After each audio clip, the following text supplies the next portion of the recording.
Okay, once again, welcome to another event of YANA, or You Are Not Alone Southeast Asian Mental Health Initiative. So my name is Mark Ababao, and I am from the Rotaract Club of Manila Bay, Philippines, District 3810. And it is really my pleasure to be here going live with a friend of mine. You know what? I really salute this guy. I really learn a lot from him. I am maybe a motivational speaker by profession as well. But you know what? After hearing a lot of things from this guy, I learned a lot so much. I know you guys are so excited to further know. I know you guys are seeing him right now on your screens, but I know you guys as well are more excited to know more about this guy. So again, we encourage everyone to please do share our live stream link right now on Facebook. We're live on Rotaract 1 ASEAN.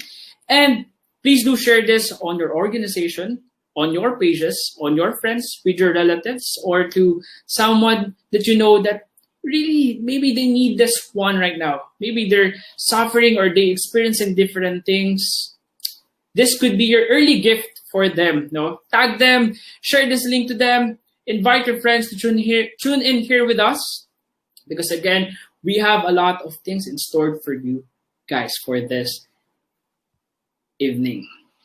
So now, let me share for the first time, or for the meantime, what YANA is. So actually, one of our facilitators prepared a short video of what YANA is. Okay, let me share my screen.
Okay, and that's it. That is You Are Not Alone Southeast Asia Mental Health Initiative East. So as I mentioned earlier, I know you guys are so excited to know our speaker for this evening, but again, I really want to read some of your comments. So can you guys please do comment? How do you guys feel right now? Are you guys excited? Or if you guys want to do a shout out, I could read some of your comments before we start. Okay, let me start by reading some of comments from my friend. I have a lot of friends tuning in here with us for this evening. I have friends from the Philippines, from Cambodia. So shout out to Marge, to Misaki, Kurt, Rench, Maria, Pauline Kim from Cambodia.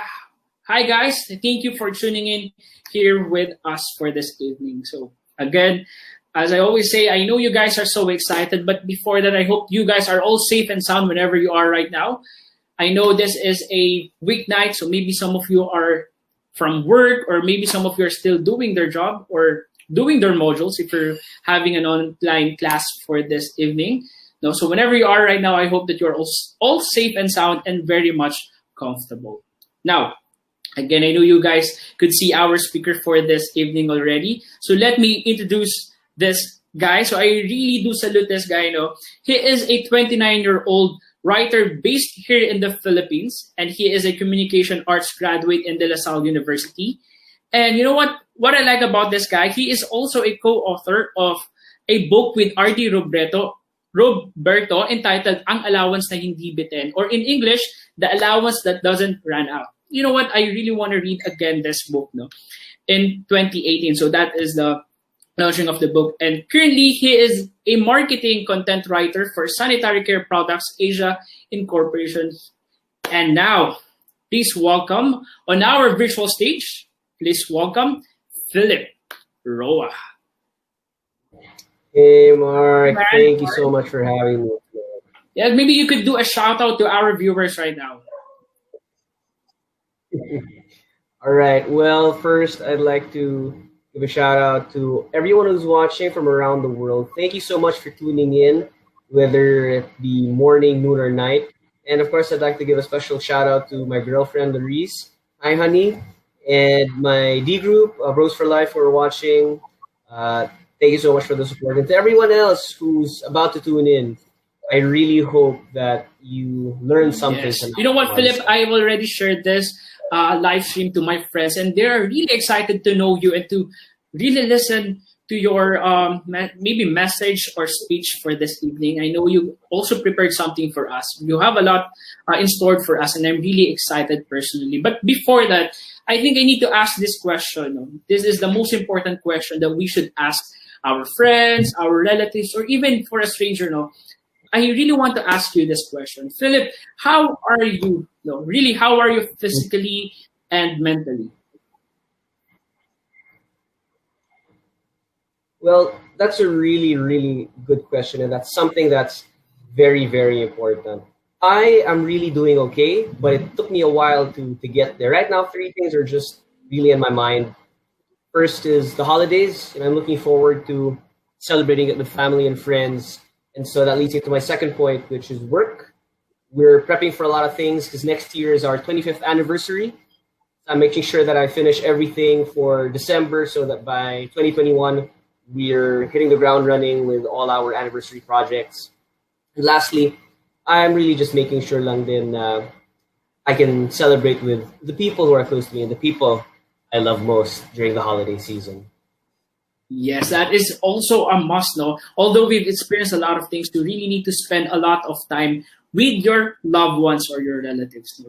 Take this opportunity. This is a great opportunity for us, honestly, to spend more time with our family. Now, I know, Philip, you've also prepared a lot for us. I mean, your story, your situation.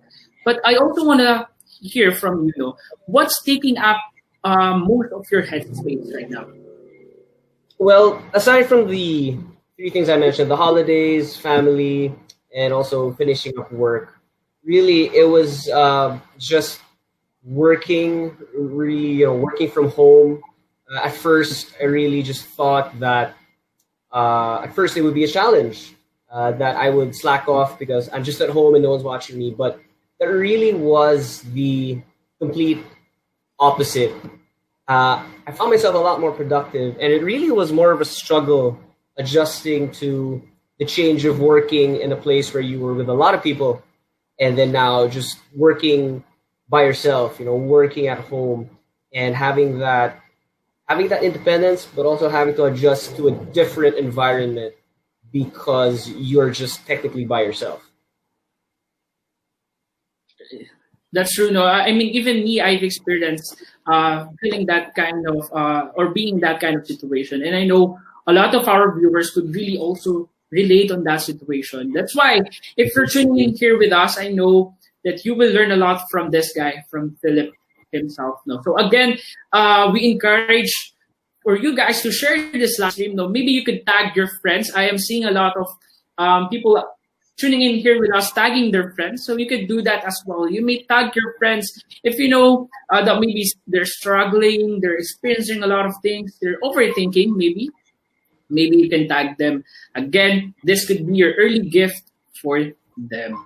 So Aside from those things, Philip, I have a follow-up question with that. So, if it's okay with you, can you also share some of your, let's say, struggles, your experiences, the challenges you've experienced in your life, even for the past few months during the quarantine, or maybe throughout your life? Maybe, or what can you share about your experiences? Okay. Sure. With regard to the quarantine, I think the Philippines is the country with the longest lockdown currently at 9 months, or if not mistaken, around 9 or 10 months since March. And as I said earlier, when I started working from home, I began to really enjoy it because there was this sort of independence and I could work by myself. And that euphoria lasted for about 2 to 3 months.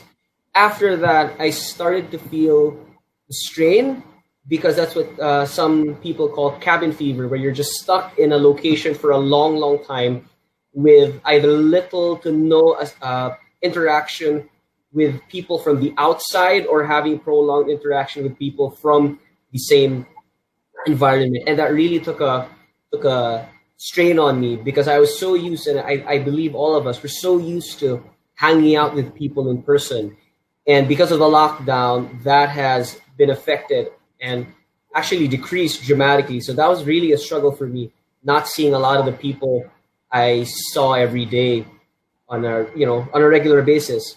And then the next part was really more of just communication. I don't know if you have experienced this, Mark, or our viewers are experiencing this, but when you get simple answers like this letter K, or when you get a very, very direct text message that doesn't have any emotion because it's just through a medium, either through social media, through Facebook, through Instagram, or through text. But when you don't see the person talking, you don't hear any tone, you don't hear any voice, it's very hard to understand what that person means. And by default, our bodies revert to thinking about it as a negative. And so we tend to become defensive and very emotional with how we respond, when in the first place, the intent of the message was just to convey a point across, or just really encourage. But see, without tone, without voice, without seeing the person's facial expressions, it's very different to adjust to that socially. So that's also been, I believe, not just my struggles, not my struggle rather, but everyone else's struggle as well during this time that not just the Philippines, but the entire world has gone on lockdown. Yes, definitely that is true. Even us, maybe it's not just me, my friends, my colleagues, even with work, all of us could experience the same thing as what Philip experienced. And it is, that's true. It's really hard for us to adjust at first. We're still, maybe some of us are still on the situation that they're still adjusting. They're still looking for something. But aside from that, Philip, I also want to know, what are the things that you've done to cope up in your situation? Okay, that's a really, really good question. I'm glad that we're not just staying with what's happening, but with what we can actually do about it. Because even during this time that our whole world has been affected, not just on a larger perspective, but on a smaller perspective in our personal lives. Even our own circles of influence are very different. But there are things that we can do to adjust and stay mentally healthy and be mentally healthy during strange times. That's why the title of our talk today is that.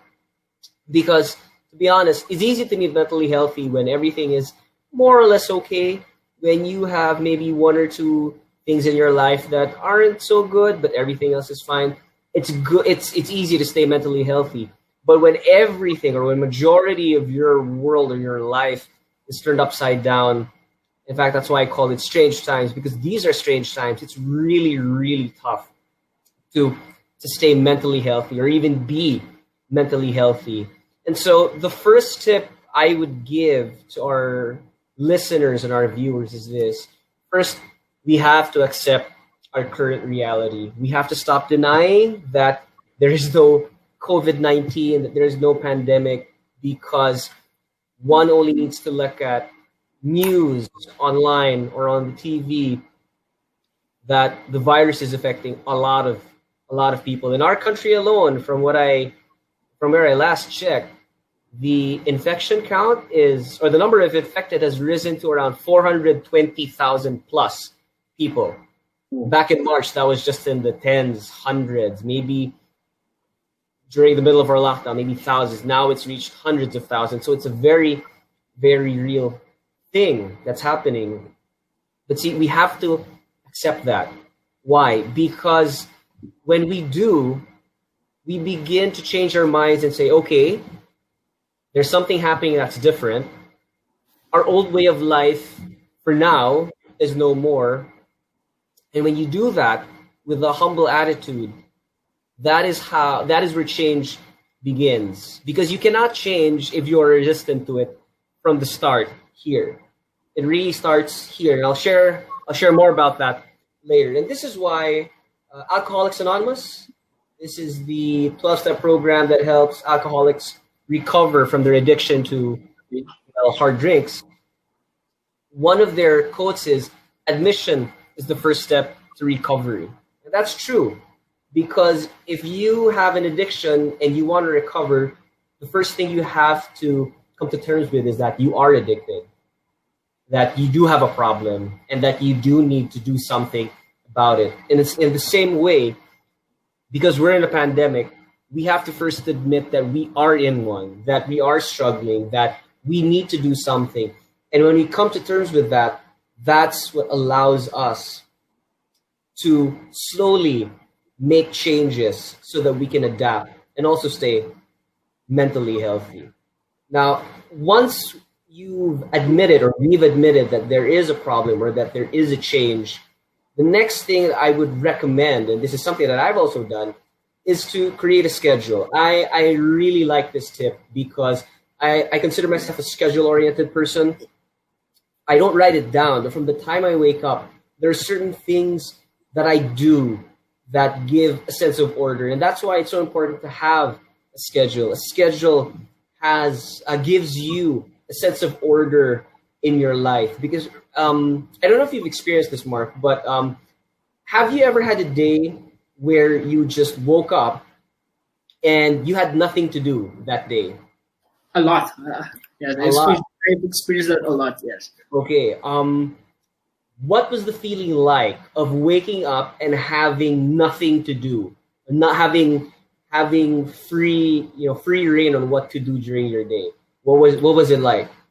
But actually, what I felt is like I feel so tired, although I've done nothing at all. Maybe it's that is the effect of mental. But you know what? Honestly, I feel so lost during that time. I mean, same thing as you've done. You have created a schedule. I mean, that is what I usually do every morning. But if I'm not doing it or I forgot to do it, dude, I really feel so lost for the rest of the day. Those are very interesting answers because, well, for one, it ties in with what I said. Without a schedule, you felt lost. The second answer you gave was very interesting. Without a schedule, you actually felt more tired than when you did have a schedule. And that's true. When you don't have a set plan or a routine, you do feel lost because there is a lot of freedom, but you don't know what to do with it. And so having a schedule, even if it's just, it doesn't have to be down to the minute or down to the hour. Maybe you can, for example, on weekends, if you have a whole weekend to yourself, maybe plan half the day to do something for yourself, like maybe eat, watch a movie, or read a book. And then the rest of the day, you can plan something that's not work-related, like a hobby or talking to some friends, but at least have that routine or that plan.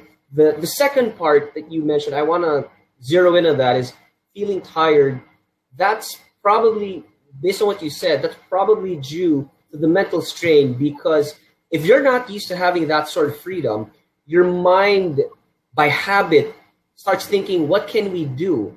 But because you're not used to doing something on that day, your mind just starts thinking and thinking and thinking, what can I do? What is there to do? And actually, There have been weekends where I have nothing to do or nothing planned out, and I'm not doing anything.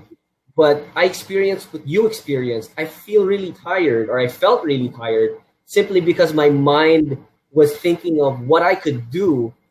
Even if there was nothing to do, my mind was active. And that actually affects a lot of our bodily functions. And we'll talk about it also later on. So if you're struggling with mental health right now because your life has been turned upside down, your normal routine has changed, I'd highly recommend that you create a new routine. When I didn't have work 2 years ago, that's what I did. I didn't do it on an hourly basis, but I did it on a daily basis. So what I do is I plan 3 workout days. So that's Monday, Wednesday, Friday. And then in between, because I had that plan, I could work in whatever else I had to do, just to make sure that I wouldn't go crazy not doing anything or just staying at home and not being productive, not just for my family, but even for myself. The next is what I would say, or what I would call the SEED method. And this is actually four tips rolled into one. That's why it's called SEED. So S actually stands for sleep right. Because it's a pandemic again, and we'll get to that as we go along. Mental stress does play a factor. If you're not used to what's happening, you could do a lot of other things that could disrupt what your body is normally used to. Like, for example, if you aren't moving as much and you still eat sweets or sugar-loaded foods, that might disrupt your body because your body's not sleeping right because of the sugar overload. So what I'd still recommend is, as part of having a routine, still plan to sleep at least 8 hours the right way. I'm not condoning sleeping from 12 a.m. to around 8. Yes, that's 8 hours, but our body has certain rhythms where the earlier you sleep, the more the more organs it is able to repair. And basically, aside from that, you feel it. You feel it when you sleep late. Even if you get 8 hours, you feel slow, sluggish. You feel terrible, basically. But when you sleep right, like for example, if you sleep from between 8 to 9 in the evening, and you wake up at 4 to 5, you'll be surprised. You feel a lot more energized and ready to take the day, and you won't even have the desire to take a nap within the day because you got your proper 8 hours. Mark, I just want to ask, have you felt the difference between sleeping the right kind of 8 hours versus sleeping the wrong kind of 8 hours? Yes. So, you know what? I actually knock off. I'm not able to really manage my sleeping time.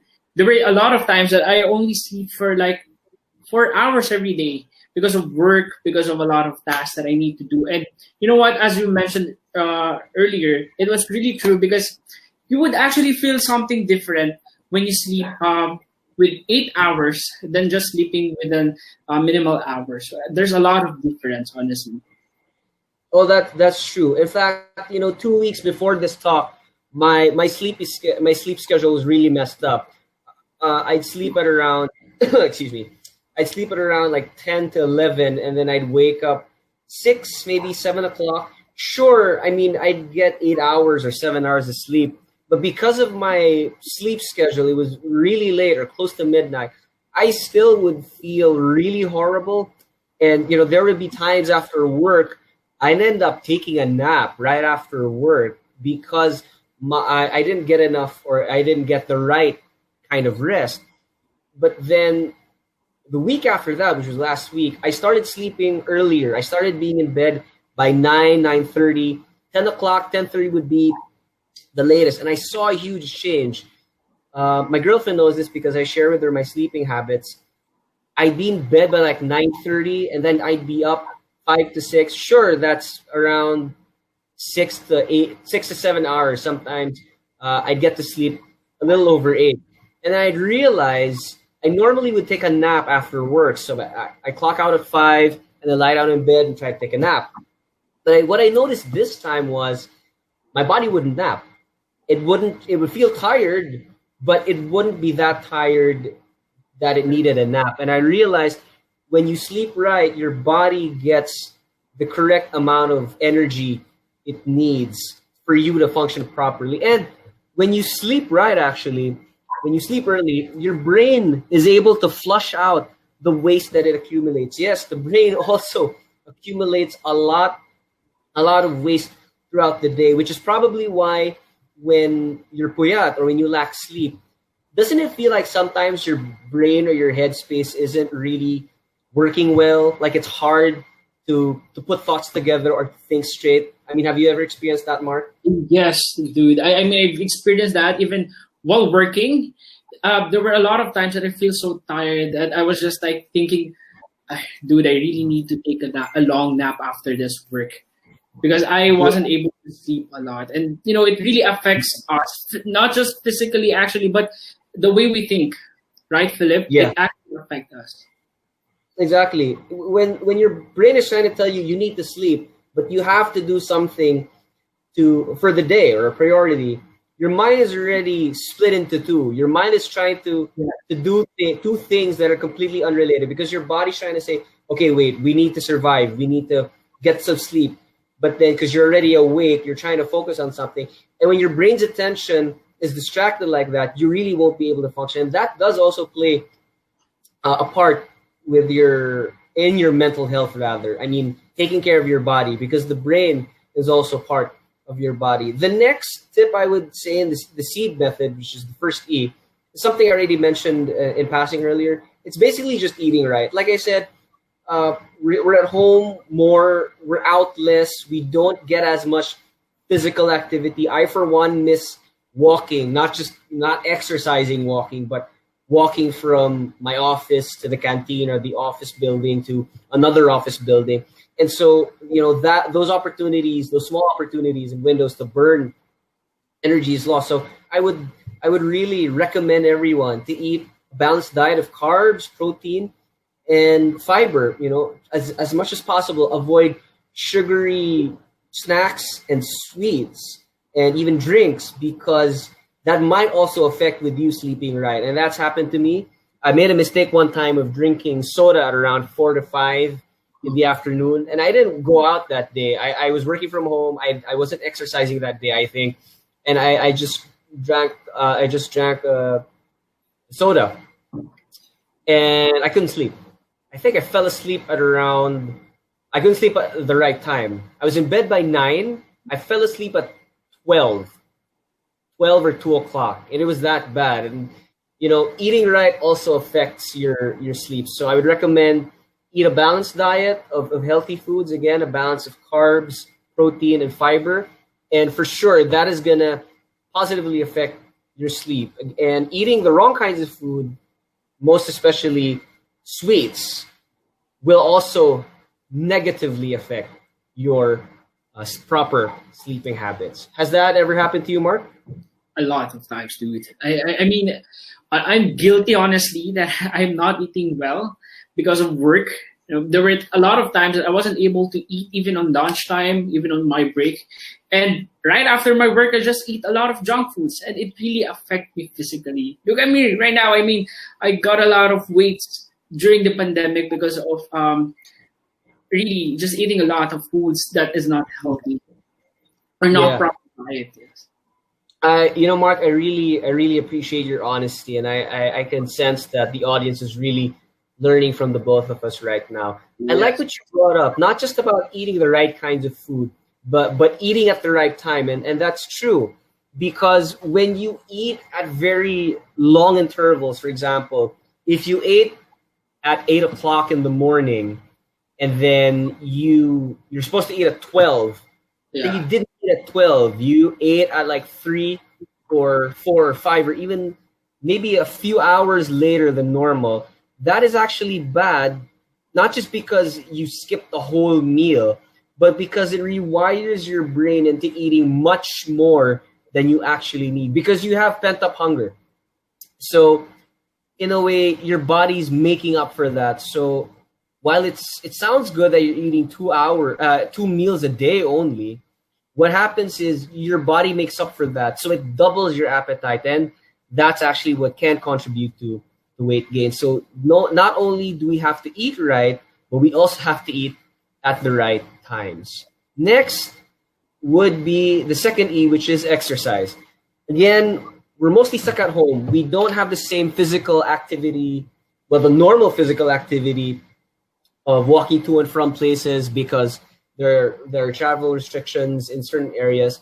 And so I'd really recommend, if you haven't had an exercise regimen from before, to incorporate it either before work or during. So it can be as simple as just walking 30 minutes a day. If you want to shed a little weight and burn fat, the best time to work out and exercise is in the morning. If you want to maintain and just tone your muscle, I would recommend working out or walking at night.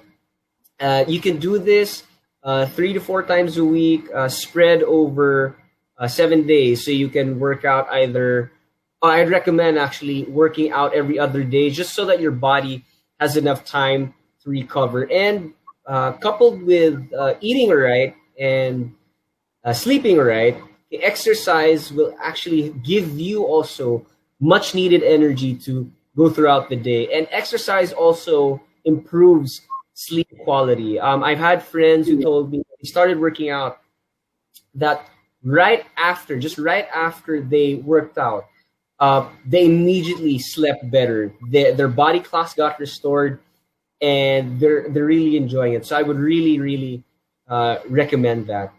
The last in the SEED method is de-stress. Now, why de-stress? Isn't that considered part of exercise? Sort of, but in the context of mental health, see, sleeping right, eating right, and exercising is part of your physical way of helping your body be mentally healthy. But de-stressing goes straight to the mind. So what am I talking about with regard to de-stressing? So you see the picture of this person in a very meditative pose.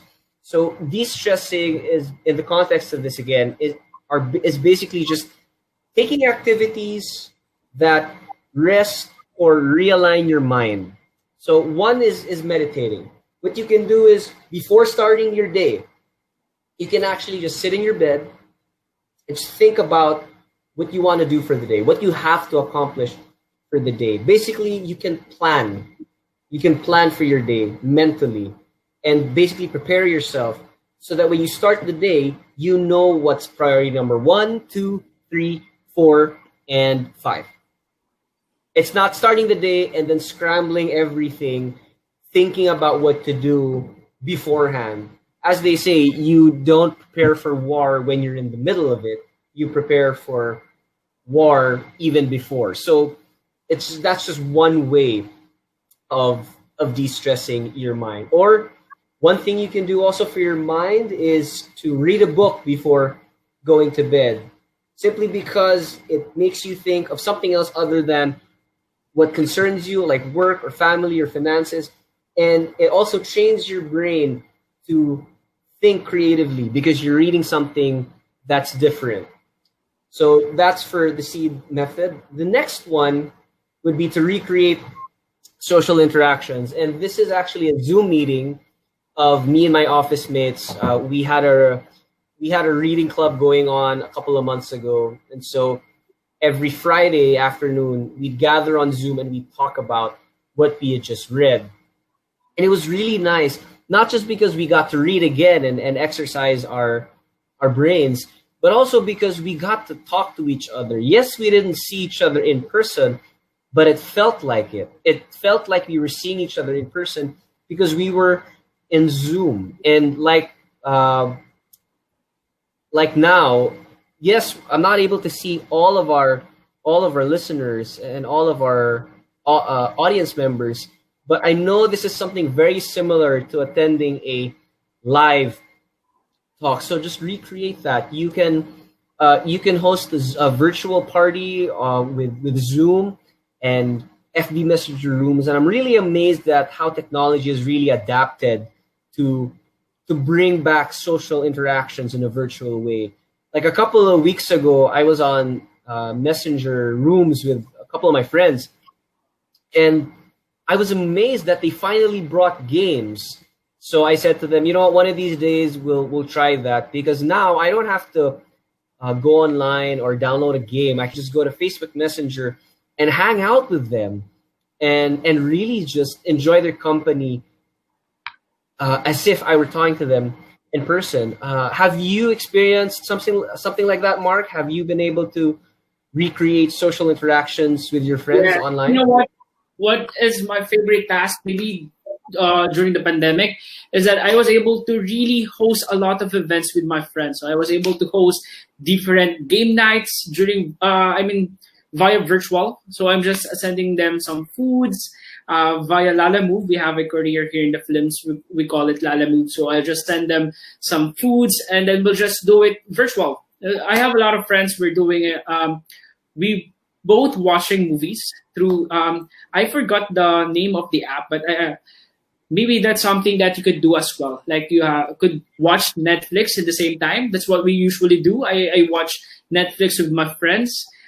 We just stream it, and all of us can see ourselves watching. And we could, like as you mentioned, you could play games with your friends. You could talk a lot of things. So we could do a lot of things even in virtual with your friends. Yes, that's true. That's true. But actually, Philip, I have a follow-up question when it comes to social interaction. No? So what if you're an introvert? No? Actually, that is also the same question by John Mark. No? How about those introvert person? No? What's the best thing for them to do? Okay, let's first define extroversion and introversion, because I think a lot of us here have the wrong mindset when it comes to those terms. So normally people say extroverts are those who are really talkative and energetic, and then introverts are the ones that are very quiet and reticent and just want to be alone. That's sort of true. The real definition of extroversion and introversion is this: those are just two different ways that people gain energy. So for extroverts, they gain energy by being around a lot of people. They enjoy big crowds. They enjoy places where there's a lot of people that they can just talk to or just draw energy from. That's how they gain energy. Introverts, on the other hand, gain their energy by being alone. So with regard to introverts, since their preferred method is to gain energy by being by themselves, I would recommend, yes, they maximize this time to regain that energy, but every once in a while to put themselves out there in social or virtual social events that they're invited to, just so that their friends see and know that, oh, okay, this person is doing all right. It doesn't make them very concerned or worried because their introvert friend hasn't been active at all. Yeah, so thank you for answering that question. Again, for those people who are watching here or tuning in here with us, if you think you're an introvert, as what Philip mentioned, we could actually gain a lot of energy, you being alone, but we still do encourage you guys to please do check on your friends. So if you're an extrovert, you could actually ask your friends, how are they, what are they doing, and then eventually they will join your, let's say, your circle. Maybe if you love watching with your friends online, maybe you could invite your introvert friends as well, so that they could maybe enjoy your circle of friends. Or maybe you could actually just check in with them, ask them how are they. And if you're an introvert, I think this is also a great time, Philip, for them to discover or to learn more skills. So I think you've mentioned that being an introvert, you have a lot of things to do to gain, being yourself, and to do a lot of things by yourself to gain more energy.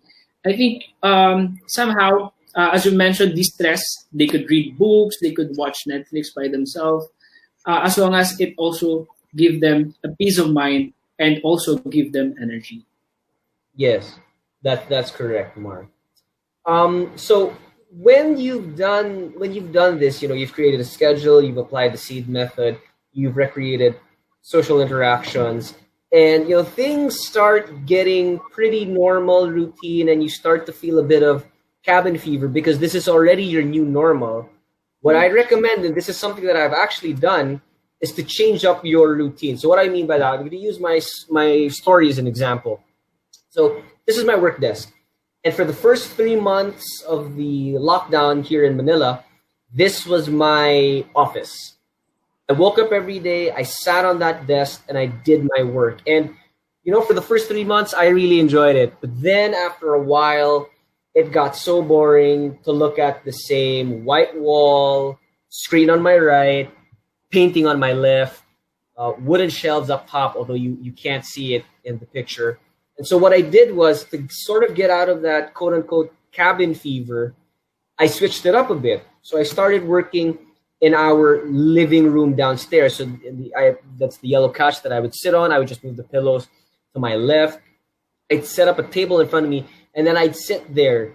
This went on again for a couple of months until it got a bit normal again. I started getting bored because I was in the same place every day. And so this time I went back up to my room, but then I didn't sit back in my desk.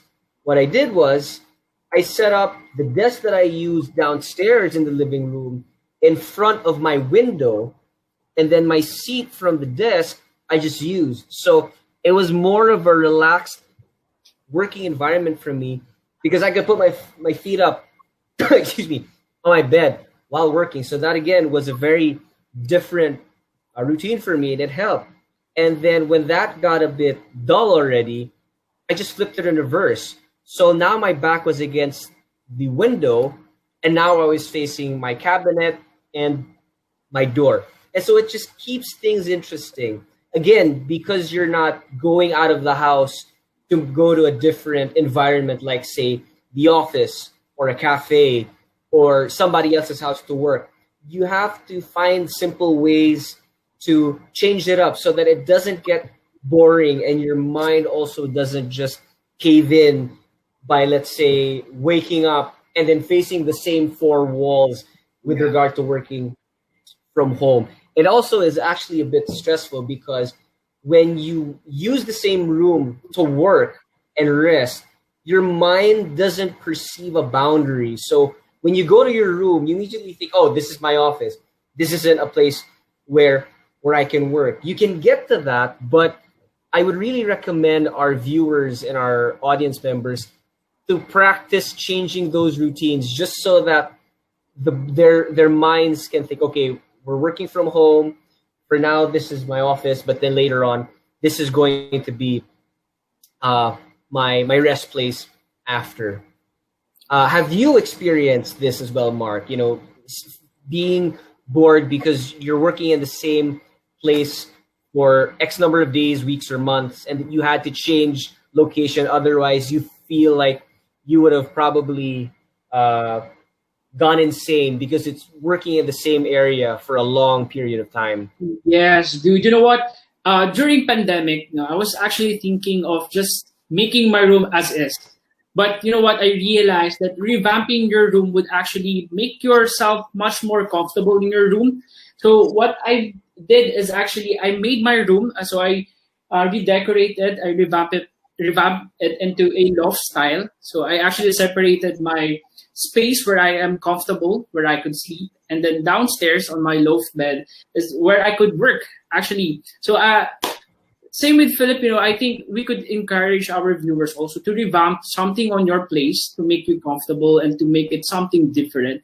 Because again, we have a lot of time in our houses, so we have a lot of things to discover, we have a lot of things to do. So maybe part of distressing is also doing something with your room, revamping, just maybe changing your curtain by time to time. Maybe it could also make you distress. So to answer your question, I really did a lot things on my room right now. I mean, I even changed my paint, my bed, my my wall, my floor into something that I am comfortable working, and at the same time I'm comfortable sleeping. Yes, that's good. That's good to hear.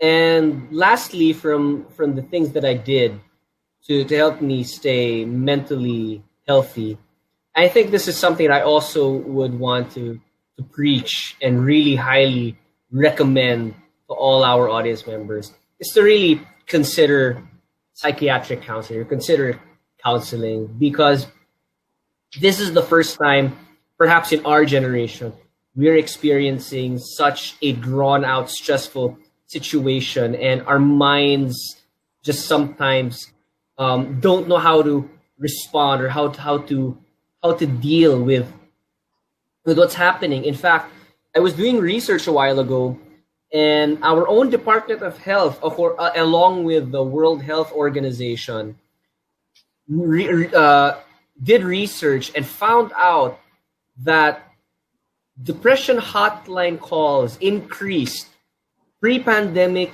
to pandemic. It increased from 80 calls a month to 400, nearly 400 calls a month. I don't know if my math is right, but I computed that, and that's basically nearly a 500% increase of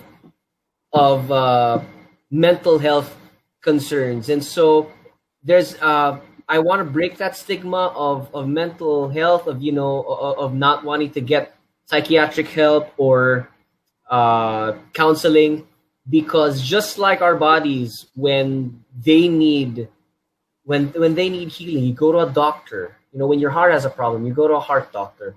When there's something wrong with your lungs, you go to a nephrologist, if I'm not mistaken.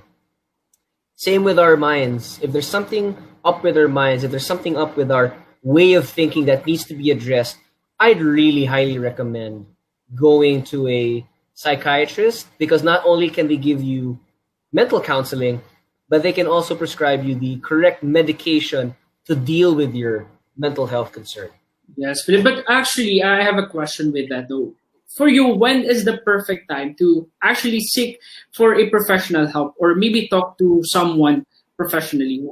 You've mentioned a lot of things, the perfect time, but aside from that, a lot of our audience actually experience different things. Maybe they're overthinking, they're stressed, but for you, when is the perfect time to really talk to someone professionally? Okay, that's a really good question, Mark. And in the context of what's happening now in our lives because of COVID-19, the right time to seek psychiatric help or mental health counseling would have been yesterday. And what I mean by that is, please do not hesitate. If you realize or think that you need help with your mental health, go for it. And actually, I'm going to share with you all an easy way to do that, because technology has evolved to a point where now you can even get consults online, and it's really amazing. Actually, to share a bit about myself now, the reason why I'm passionate about mental health is because I too struggle with it, and I'm slowly gaining victory over it. I have ADHD, which is attention deficit hyperactivity disorder. And it was discovered since I was a kid.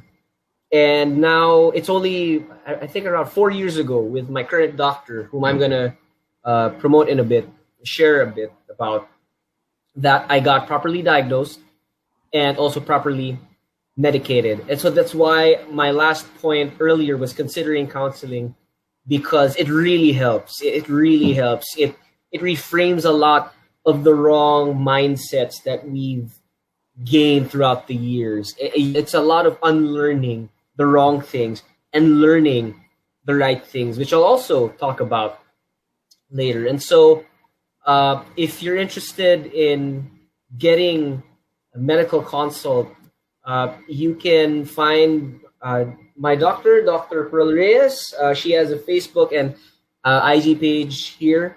You can also find her on this app called Now Serving by Sirius MD. So this is what the app looks like. I have it on my iPad. I just took a couple of screenshots. So basically, it's an app where you can get appointments, set appointments, and actually meet with your doctor through teleconferencing. You don't have to go through lines in hospitals where it's not really safe at this point because of social distancing. So what happens is you can meet with your doctor, or you can meet with Dr. Pearl online on a set date. And it's so amazing, this app, because not only do I have my consultation schedules noted in the app, but it also saves the files that's given to me, like prescriptions for my medication.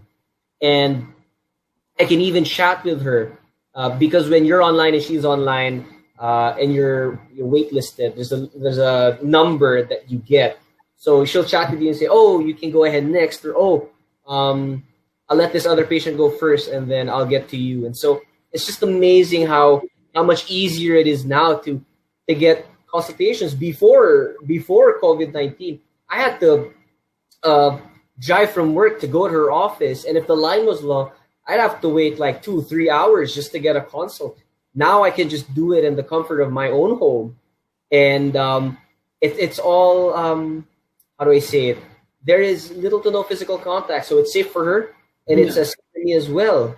And I sent you a file, Mark, on how our viewers can actually download and use the app. So after this talk, Mark is going to share that in the comment section, or I think on the page. So just stay tuned, because I want you guys to be able to use this and also be able to take care of your mental health by getting e-consults, because it's really, really so easy right now. Yeah, so I think what's good about this one is, as you mentioned, Philip, that you don't need to go out just to be checked or to seek professional help. With your convenience inside your home, you could already talk to someone that could help you. Because actually, Philip, there are a lot of things or factors that really affect our mental health, and that is being, I think, if I may say, some of us may be paranoid going out. So this is a good way for them to really communicate with someone and professionally, not going out, not thinking that maybe there will be some thing that might happen to them, or maybe they will be affected by COVID or something, because we could already talk to someone. That is really a good thing. Thank you, Philip, for sharing that. No, so aside with those struggles that you mentioned earlier, I know that there are some lessons or greatest lessons. No, so I would also want to know, Philip, what are or is the greatest lessons that you've learned for the past few days? So there are a lot of realization, but for you, what is the greatest lesson that you could share to our audience for this evening? Ooh, it's kind of hard to distill that into one answer. So I actually prepared several. So first is really, again, connected to my earliest answer of, acceptance, and mental health really beginning with your mind. So the first lesson I learned was actually from my doctor, Dr. Pearl, and she shared this with me, which I will share with you all now. It's that all suffering has an end. I don't know if we're all familiar with this, but if you look at history, every 100 years or so, there's a pandemic that sweeps the entire world. I mean, yes, that's not really good news, but if you look at history, that same history as well, you notice that after every pandemic, it ends. So that really just brings on the point of accepting that reality that, yes, we have a pandemic right now, but you know what? It's happened before. It might happen again. But in between those times, it ends. There is an ending. There is a conclusion to that. It's not going to be like this forever. And and that's not just applicable to the pandemic. You can use this in your personal life. If you are struggling in a relationship with a friend or a loved one, you can also say, this will have an end. It's true. Whether sooner or later, that is going to come to an end. If you're stressed at work or stressed at school with a project or an assignment, it's also true. All suffering has an end. That homework, that task that is really stressful and has been eating you up, that that will also come to an end. The Yes. next So lesson. this is a good thing. Go ahead. This is a good thing to remember to our viewers. All suffering has an end. Honestly, this is a great quote from your doctor. If you're really struggling with something, just try to remember this quote from Dr. Reyes, no? And it would really give you some maybe energy or a motivation that everything happens, aside from everything happens for a reason. All suffering has an end. So thank you, Philip, for sharing that. Go on. Yes. All right. So the next is really protecting others. Protecting others. Of course, it's important to have self-care, but we must remember to practice self-care without negatively affecting other people. What do I mean?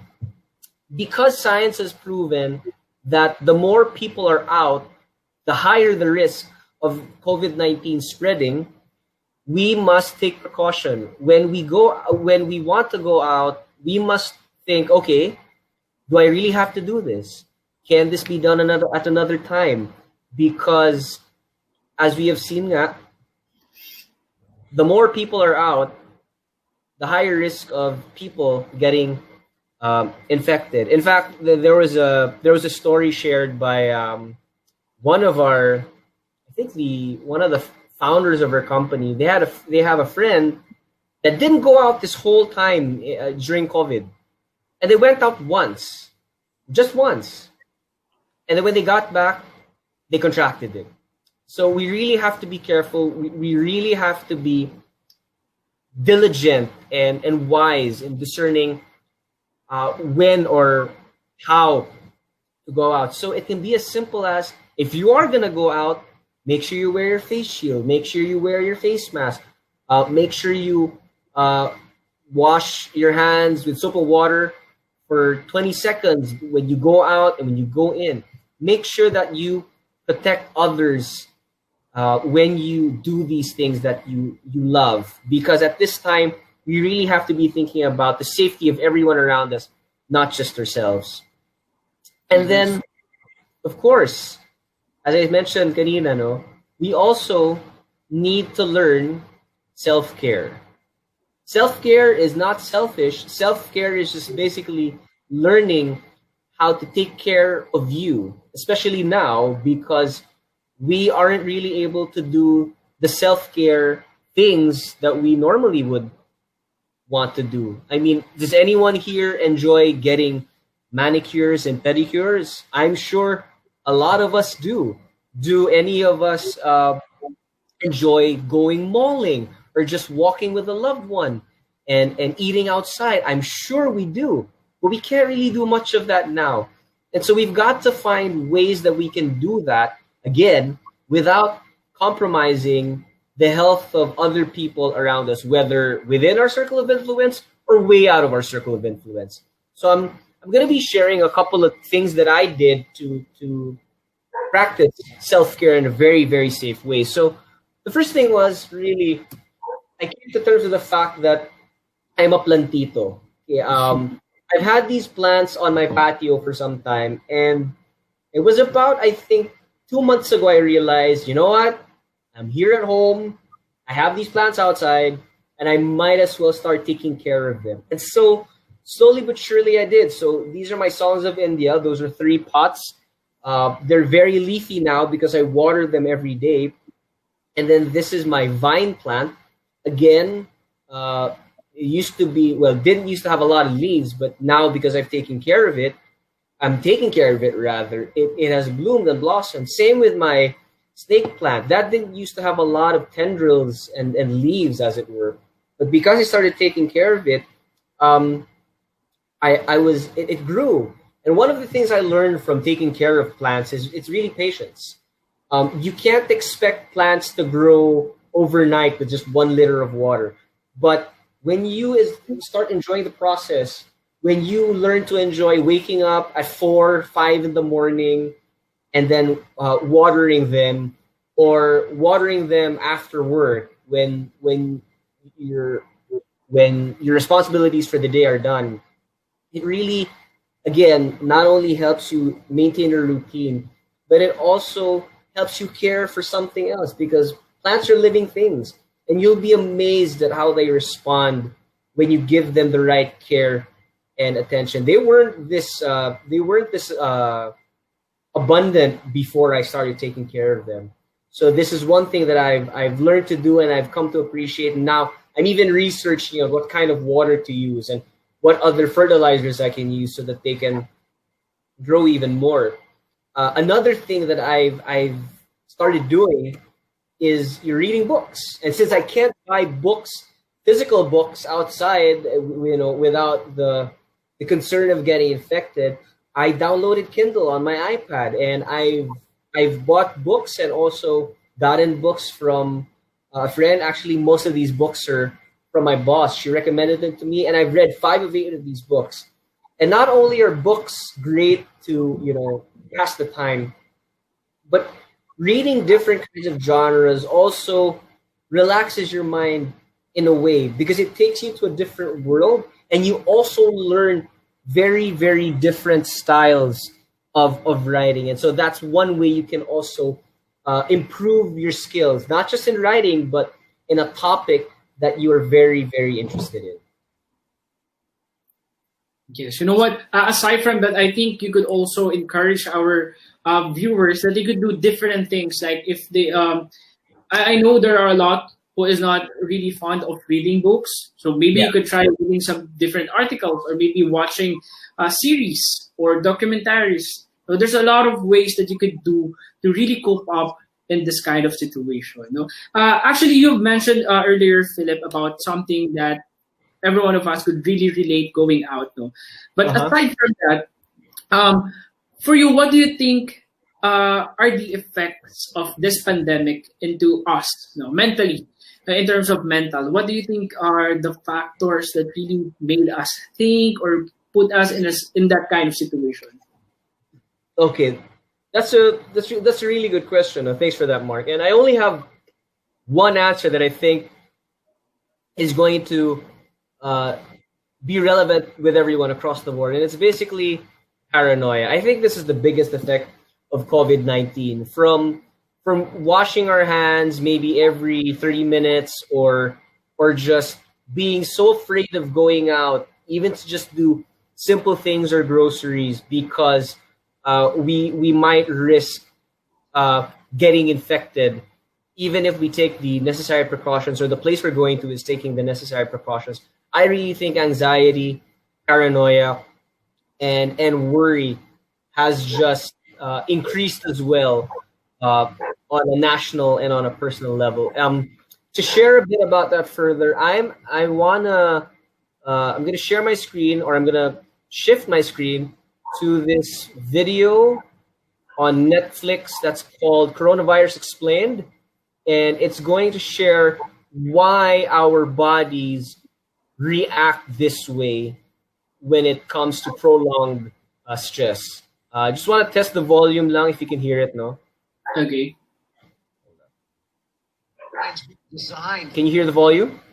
Yes, but we can actually see the screen. I mean, the video. I think our facilitators or moderators.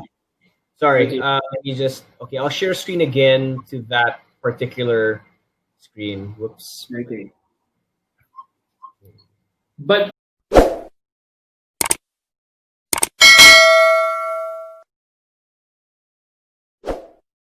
reminding us that even a breathing exercise, that is really helpful, Philip. You know what? I was able to share to my friends before that part of maybe self-care routine is actually having a proper breathing, right? So I think that is really great for you to share that breathing actually really helps us. Yeah. And it also explains a bit why our bodies are really just amped up when we face stress. It's because of it's our normal response. It's the body's correct response to a dangerous situation, whether you fight or you flee. That's what you call the fight or flight mechanism. But it's only designed, our bodies are designed for short-term stressors. But when the stress we experience is long-term, that can also put a strain on our bodies and minds, because again, we've never faced this before. we also don't know when it's going to end. The uncertainty also affects that. And so that could lead to paranoia because we want to preserve ourselves. You know, our regular response is to keep ourselves alive. And sometimes we can go to the extreme of being paranoid, which is why as we end this interview and get ready for the Q&A, I want to talk lastly about oh, that's the video that I shared. I want to talk about concern versus worry and why you should prefer one over the other. Of course, I would say you prefer concern. Why? Concern is positive because concern is based on facts. Okay, you understand what's happening, you get data, and then you assess it so that you can come up with actual solutions to the problem or problems. And therefore, that makes it very positive because you're able to take action. And most of the time with concern, you're thinking of the benefit for not just yourself, but everyone involved as well. What I don't want our viewers to struggle with or to end up doing is to worry or to have paranoia or anxiety. Why? Worry is negative. If concern is based on facts, worry is just based on one's emotional, unfactual assessment of the situation. Basically, there is no basis to those claims, and it's like you're creating your own problem. You're stressing yourself out, and that's really not good, because instead of being able to come up with solutions to those that problem or problems, you end up with paralysis. You're so anxious, you're so scared, you're so worried and paranoid, but the thing is, you don't know what to do, or you're not doing anything. You're just paralyzed by fear. And again, as the video clip I shared said, really the signals to be stressed or relaxed really comes from our brains. So I'd really recommend, instead of being worried, be concerned, take in information and data from what's happening around you.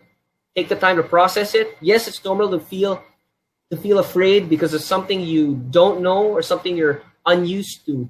But once you've assessed your emotions and your information, then you can come up with action steps so that concern doesn't remain unanswered, but you can actually come up with a solution to that, deal with it, and once you've dealt with it, your mind can finally relax and say, "Whew, okay, that's done. Now there's nothing to worry about anymore." And those are really just some tips and ideas and experiences on how you and I still need to practice these things, and all our viewers can be mentally healthy during these strange times.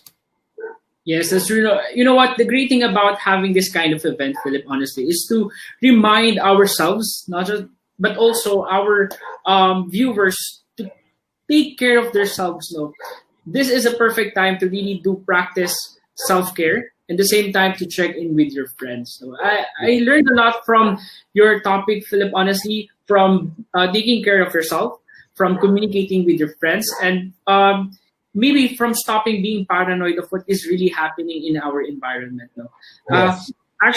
Our first question for today is actually almost relating to the topic of being paranoid. I'm not sure, but again, to our viewers right now, the floor for the Q&A is now open. So if you have any question, feel free to comment on our comment section, and I will read some of those questions. No?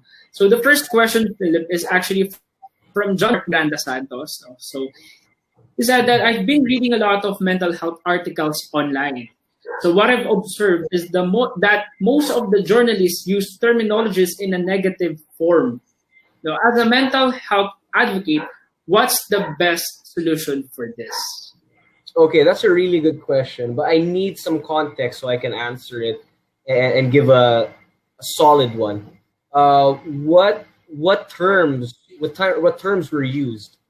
what sort of terms were used, and how were they used, because just basing it from this question, no, without any other details, it seems as if the journalists don't really know how to use them in context or in relevance to what's happening. But that's just my initial take from that question. I really need to know what the specific terms were and how they specifically use them, so that I can give a good answer. Like, is it like mental health? Like mental health from a positive perspective or a negative perspective? Is that what you mean, John Miranda? Just wanna clarify lang, so I can give a good answer. Yes, but you know what? Aside from your answer, I think the best practice or best solution for this is to learn how to filter things to adapt, right? Like, you really need to think if that or those words are very helpful or not. So it's still your choice to filter things out. No? Wait, actually, John Mark answered your question. It is a lack of hope to go back to their normal lives. That's some part of the article based on John. Okay. Lack of hope. Lack of hope pertaining to what? John, could you share the article? Could you link the article in the comments so I can also read it briefly and quickly so I can answer your question? Because that's a really good question. I just want to be able to understand where you're coming from, where the question is coming from, and where the article is coming from. So feel free to send the article, John Mark. And again, to our viewers right now, feel free also to comment your questions. Just type in your question and I'll read some of those questions and I'll ask it directly to Philip.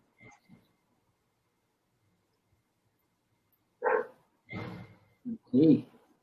So while waiting for John Mark Miranda Santos, Philip, I actually have a follow-up question. Actually, you shared a lot of things on how to cope up stress, but do you have a specific coping mechanism that you could share to our viewers who are working from home? Aside from revamping their place, aside from distressing, do you have a specific or some other things that you could share to our viewers right now who are maybe doing a work from home or maybe online classes? There are a lot of viewers or students. Okay, two things that I would recommend. No, if you're experiencing a lot of strain physically, mentally, with regard to work or school, number one, never underestimate the power of a nap. Be it a 30-minute nap or a 1-hour nap. I've tried it after work. I nap from around like 5 to 5:30 or sometimes 5 to 6:30. It's very refreshing. It's very recharging. I know when we were kids, our parents would tell us, siesta ka, which is a nap in Tagalog. Take a nap for an hour in the afternoon or you won't go outside. And we used to hate it. And then now as we grow up, we wish the opposite. I wish I took more naps because it really helped me relax and recharge. So number one, please do take naps as much as possible. Number two, if you're stuck on a problem, if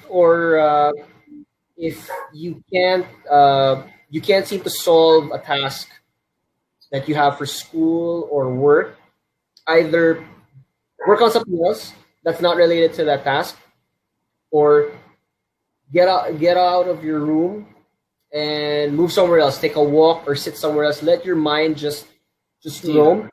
That could the reason why you're stuck there is because you're probably overthinking the problem, or you're stuck on the same problem too much. You're zeroing in on it. That you need to take a breather and let your mind just diffuse those thoughts and then recollect it after a certain time. The third I would recommend is if you're stressed, again, like I said, recreate social interaction. if you're bothered by something, don't be afraid to chat someone you trust, someone you're close with, and just rant. Get that stress off.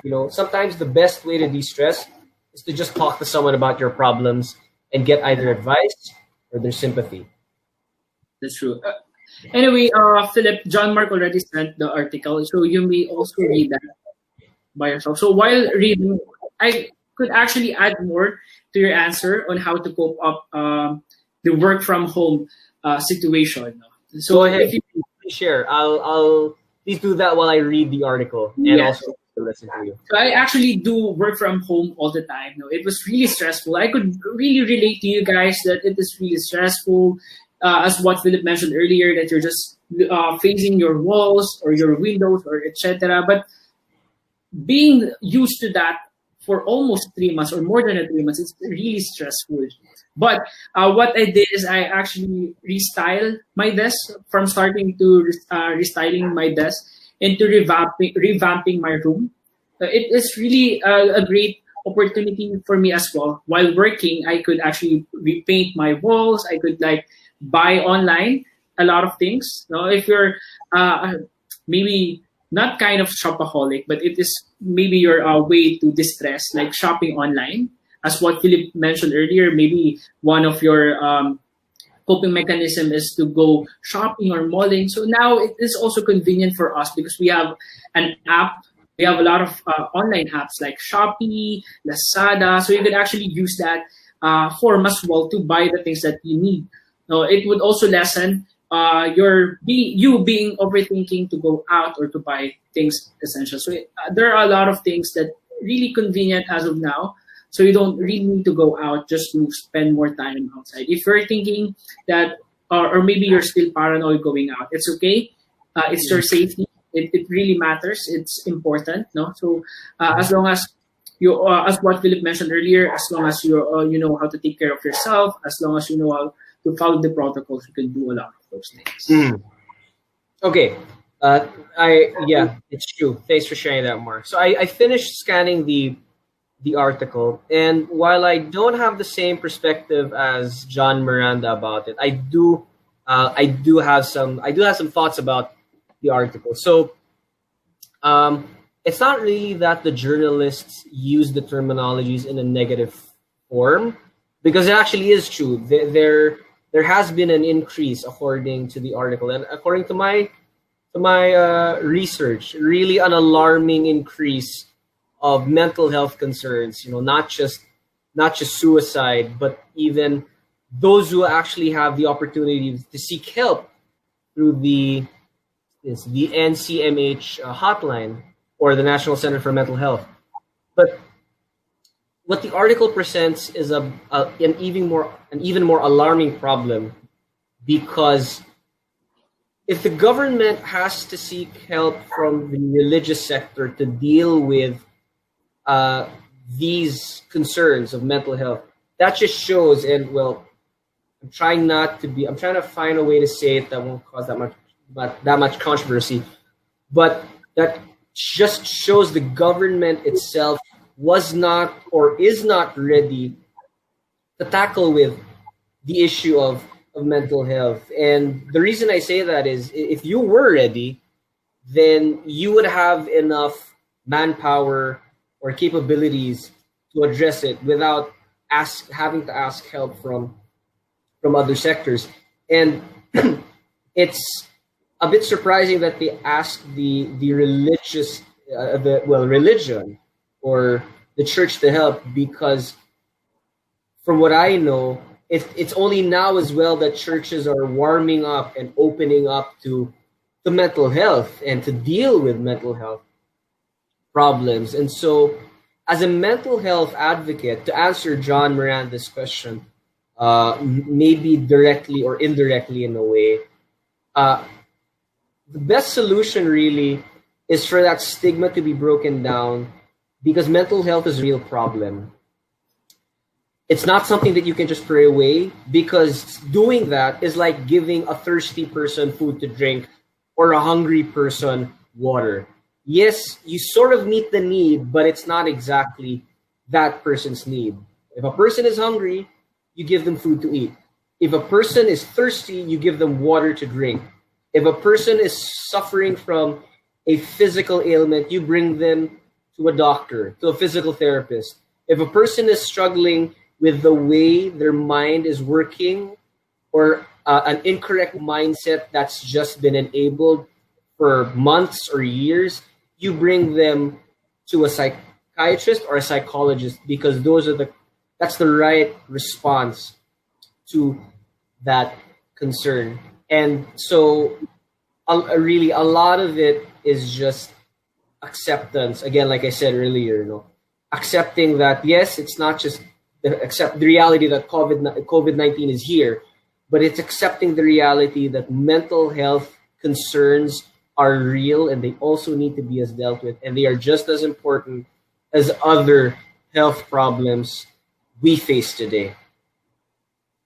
Yes. So thank you, Philip, for answering that question. So I hope, John Mark, the answer is clear. So again, to our viewers, if you have any question, feel free to ask Philip right now. So if you want to have if you have a lot of clarification based on our topic for this evening, feel free to ask. If you want to ask relating to our topic based on your own experience, you may ask Philip as well. Okay, we have another question. Yeah, it's for my girlfriend. Hi, hon. Yes. So she said that, what advice can you give to students who are struggling with their mental health, but their parents refuse to acknowledge it and just tend to downplay it as just an effect of stress or too much schoolwork? This is really a great question. It is. Not just because it's from my girlfriend, but no, that is a real concern. Yes. Not just from the students' end, but from the parents' end as well. And I'll tell you, I'll share as to why. The generation before us, or the generation of our parents, which is basically as late as boomers or as early as Gen Xers, probably didn't have that much openness about mental health. They just thought it was something that would go away or something that was just temporary. But see, it's not. As we're seeing today, it's not. So I would first address this for parents, because you're not the ones struggling with it, but it's your children that bear the burden. And please, the parents, any parents watching this, I'd really recommend that you first accept the reality that there are mental health issues, and that your child needs help from experts who can give the right therapy and the right medication to help that. With regard to answer the question directly, what advice can I give students? That's a really good question, because when I was a student, I also struggled with that, but I didn't really know it was ADHD until maybe 10 years later. So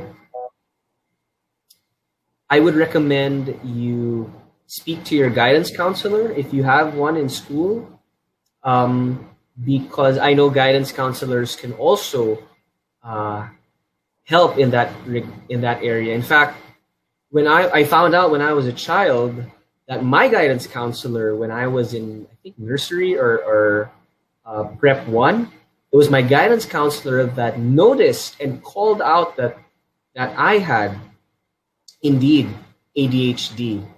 And see, the sad thing was it wasn't dealt with, and so now I have to take medication for life. Whereas when I asked my doctor, like, Doc, if I had been, medicated before, what would have happened? Sabi niya, you would probably just have ended up going to therapy now. You wouldn't have medication. So really, the burden is on students. So if your parents are having a hard time accepting that, I really feel for you, because I've been there. But you can take it one step better than what I did. Be proactive about it, since you're more aware of it. If you're in school, look for look for a mentor or teacher you can discuss this with, or you can go straight to your guidance counselor and seek their advice. Maybe this person can also help solidify that claim, because di ba minsan ng mga parents, pag sinasabi na ng mga bata, ay hindi papakinggan. Bakit? Kasi galing sa bata. But perhaps if another adult shares that to them, who sees them almost every day or who has known them from previous encounters in school, then perhaps sana mas maging solid yung data and mas maniwala na yung parents. Kasi nagagaling na lang nandin sa other source, hindi lang sa bata mismo. Yes, no, that's true. And aside from that, in addition to that, Philip, no, you could actually talk to someone. Like, for example, we have a Facebook page of YANA. You are not alone. You may talk to a stranger, share your experience. So it is also a good way to maybe somehow prevent you for being an overthinker. No, I mean, a lot of our viewers right now, a lot of people out there could really relate on your situation.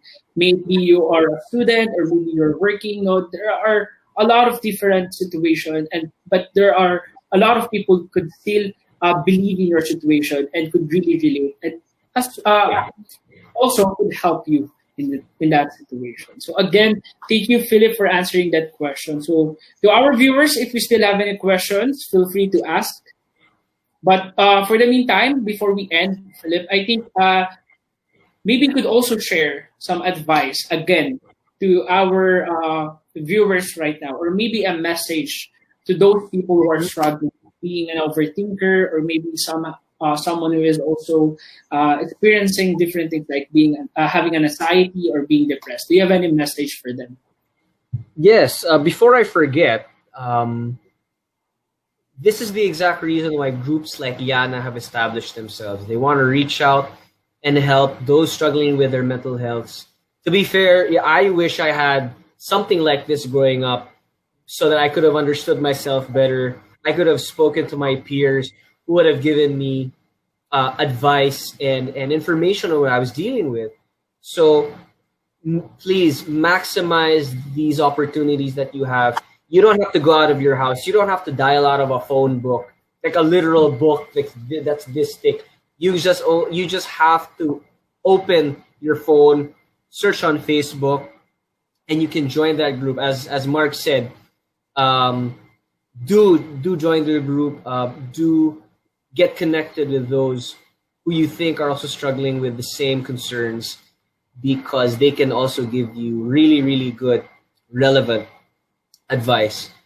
If you're not keen on doing that, if you're a bit private, then I would really recommend either confiding to a friend that you really trust about this. Maybe they can help you. Or again, as I shared earlier, check out, set an appointment with Dr. Pearl on Now Serving, the app. See, Mark will send the instructions. It's really easy. You can also pay electronically. It's really easy. So if you can do that, then you're one step closer to being mentally healthy in strange times. Yes. So thank you, Philip, for answering that question. So I'm just going to read a last question from our viewer. So from Kevin Santos. So how can I be sure if I'm really having a mental health issue, especially when you think you're fine? Is there a way to test yourself for you to be aware of this? This is a good question, especially for those people who doesn't really want to address their feeling or maybe their stage or their situation. So, for you, Philip, is there a way to test yourself for you to know or to be aware of that you are experiencing different things like mental illness? Okay.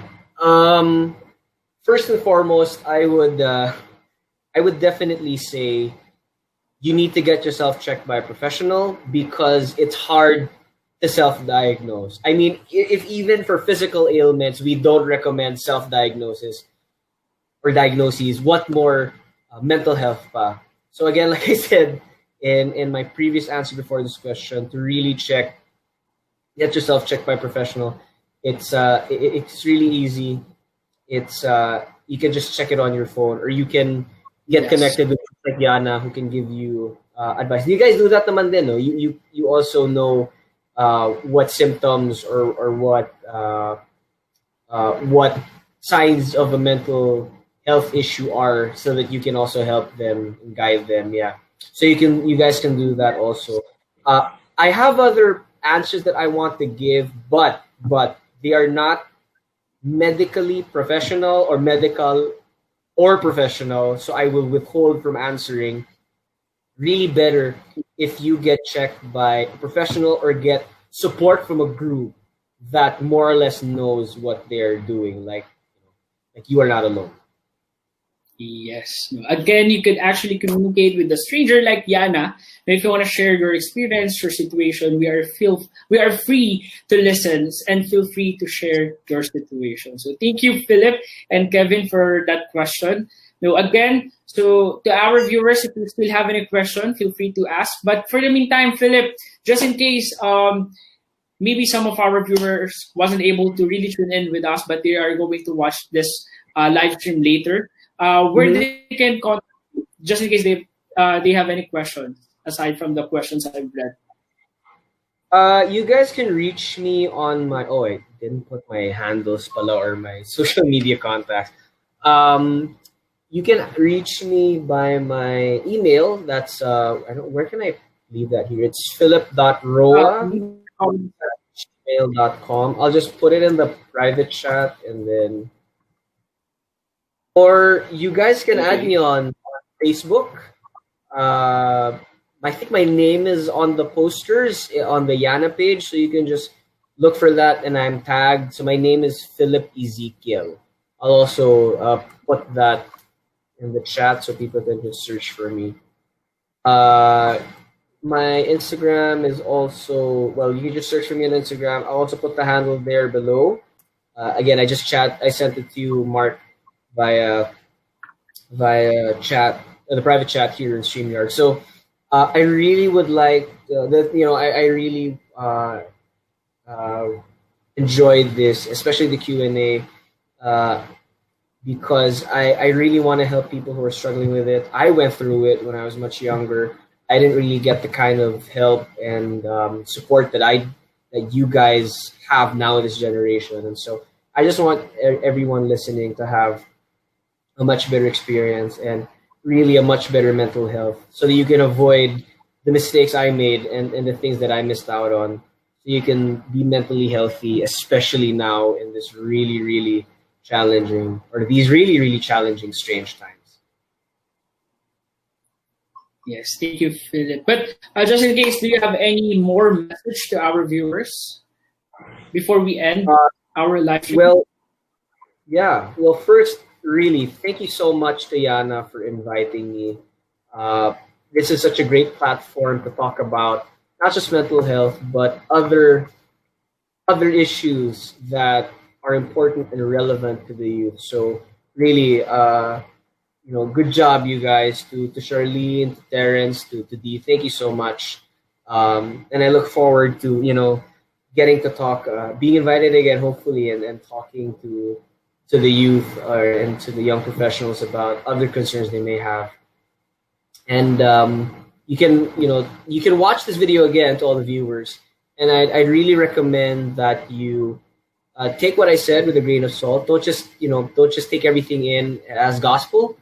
Do your research, double check, triple check, and make sure that what you're doing is correct and backed by science, because this is your mental health. And as shared kanina, even our emotions come from our brains, our minds. And so we really need to stay mentally healthy during this time. And I really hope and wish all of you the best mental health you will ever experience. So God bless you guys, and thank you so much again. Yes, thank you so much, Philip, for lending your time with us. We've learned a lot of things from you, and I just want to highlight one of the most important things that you've mentioned earlier, the seed things. The first is to sleep, second is to eat well, the third one is to exercise, and the last one, the D, is to distress. So those are the most important thing that we actually do in this time of pandemic. No? So we have a lot of Yep. time. If you don't have enough time, just do a time management well, and then you could actually do a lot of things like take a nap in the afternoon. You could actually eat healthy, less junk foods, just like what I did, and also exercise. We have a lot of exercise, a simple exercise, even while working, or maybe even watching live streams or Netflix. There are a lot of things to do. So once again, thank you, Philip, for sharing your thoughts on how to deal with mental illness in this time of pandemic, in this strange time. So hopefully we could actually learn more from you soon. So we could actually, hopefully we could still invite you with our future events with so again, to our viewers, also thank you for tuning in with us this evening. I know it's already late at night. Maybe some of you need to sleep because they still have work or classes tomorrow. But thank you guys for tuning in with us for this evening. I hope that you really learned a lot from Philip, and for tonight's discussion. You may share it to your friends and be someone to be a good listener to your friends, or also a good sharer. So once again, thank you, Philip, and to our viewers, keep safe. And always remember that you are not alone. Mark, could I leave one last message? I just remembered now what I wanted to say. Go ahead. Viewers, invest in your mental health. It may not make sense now, but in